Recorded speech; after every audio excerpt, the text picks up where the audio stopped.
Welcome to Tech News of the Week with your host, the legendary Blue Meanie, finally back from retirement. Welcome to Telegram Nautical Opiate Ted Williams. Those are all words that I put in order, and they make no sense. It's our weekly tech news podcast where Chris and I discuss four things that jumped out to us in the tech news media. Chris, you get to go first, but before you do, did you know we have a new website? What's a website?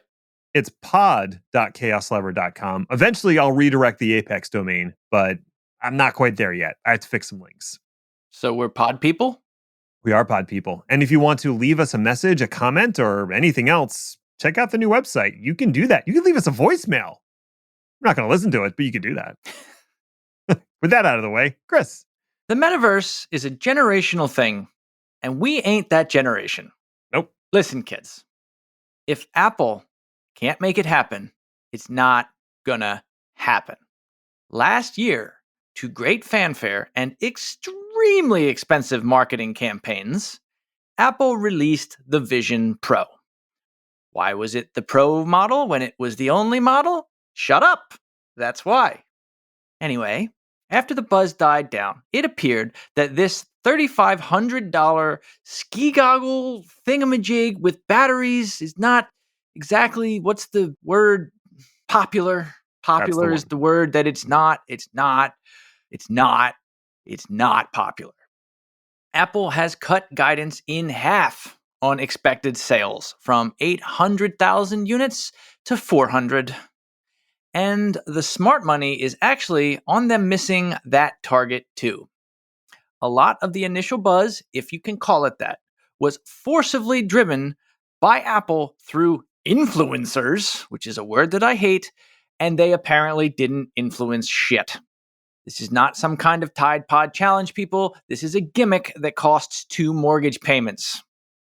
It looks like the majority of even the techno-literati, which is a word that I wish I had to have made up, they bought it, made their little reaction video, and then promptly returned it to the store, never to be thought about again. Do I need to remind you? $3,500. Expense to the one side. To my mind, as fun as this tech is to talk about, it is just not ready for prime time. It's too heavy. It doesn't last long enough on battery power. You have to carry a battery on your belt. There's no compelling applications or use cases, yada, yada, yada, blah, blah, blah, blah, blah, blah, blah, blah, blah, blah, blah. The other thing, I think, is that society just doesn't want the metaverse. Nope. We've seen Tron, we've seen Ready Player One, we've read Snow Crash. These are all virtual worlds. Only bad things happen in them. We don't want it. It failed for Facebook. It's failing for Apple. In my opinion, it is a failed idea for now. Time doth march on. Let's go ahead and take the metaverse and put it back in the skunk works for a good decade or 3. And then we can take it from there. Now, if you'll excuse me, I'm going to go run outside and yell at clouds until I fall asleep. It is a Friday. FTC agrees that competition is good. What? I know. Imagine for a moment that you go to work for Joe's Lemonade stand for a summer. You learn a ton about making lemonade, customer service, pricing and marketing, and young love. Next summer, you apply for a manager position at Jill's Lemonade stand, citing your previous experience. Jill is excited to have such a seasoned application and offers you the job on the spot. At which point, Joe takes legal action to prevent you from accepting the offer. That's stupid, right? You worked for Joe, and what I'm sure was an at-will status, meaning that you can be dismissed at will anytime for any reason. Now you want to go work for Jill. Joe should have no say in the matter. And yet, if you signed a non-compete clause as part of the hiring process at Joe's Lemonade stand, you might be up a creek. Joe has effectively locked you out of the lemonade biz. Life has given you lemons, and you legally cannot make lemonade. The FTC agrees that this is ridiculous and has issued a final ruling that invalidates the majority of non-compete clauses across the country. Most of these clauses were already found to be legally unenforceable anyway, but not everyone has the wherewithal to fight a lawsuit from their previous employer. The ruling does have carve-outs for executives with policy-making power, but still, the vast majority of us no longer have to worry about these anti-competitive clauses. Ironically, the U.S. Chamber of Commerce has pledged to sue the FTC for what they describe as, quote, a blatant power grab that will undermine American businesses' ability to remain competitive. End quote. Ah, yes, the U.S. Chamber of Commerce, that bastion of worker rights. AWS retires the snowmobile because nothing in the world is fun anymore. Okay, I mean, look, I think we can agree. This was a silly idea to begin with.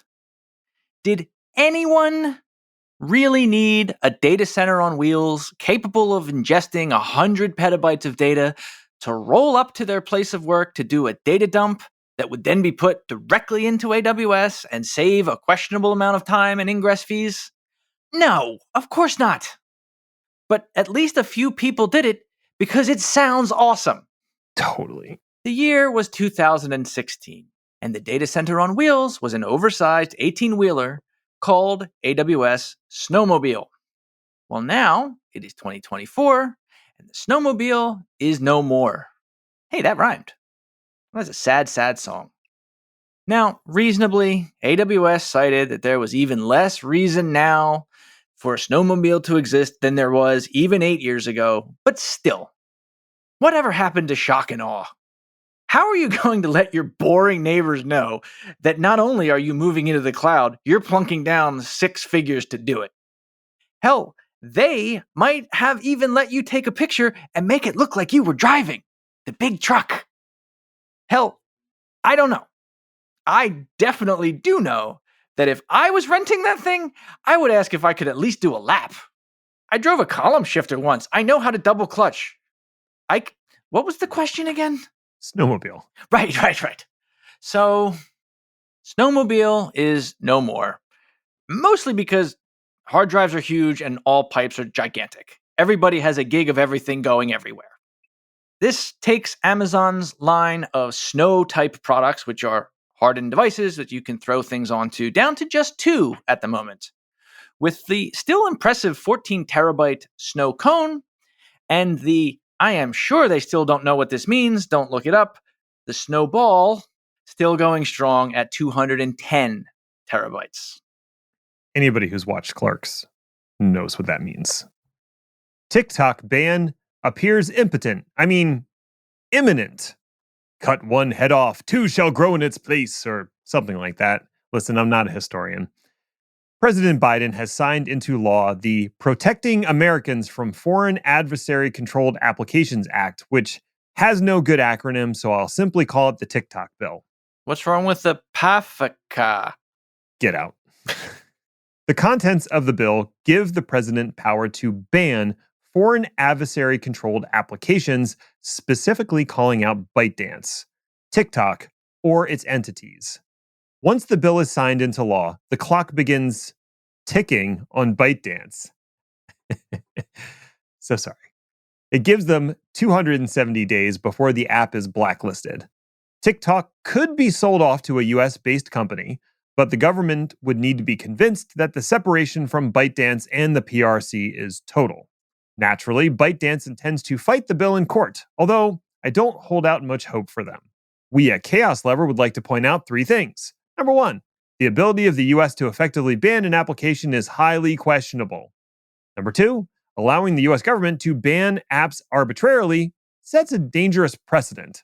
And number 3, even if TikTok is effectively banned, something worse will take its place. The best way to ensure youths stop using TikTok is to either wait 5 minutes till they get distracted by something else, or have the president start using TikTok every day, thereby making it deeply uncool. All right, that's it. We're done. Go away now. Bye.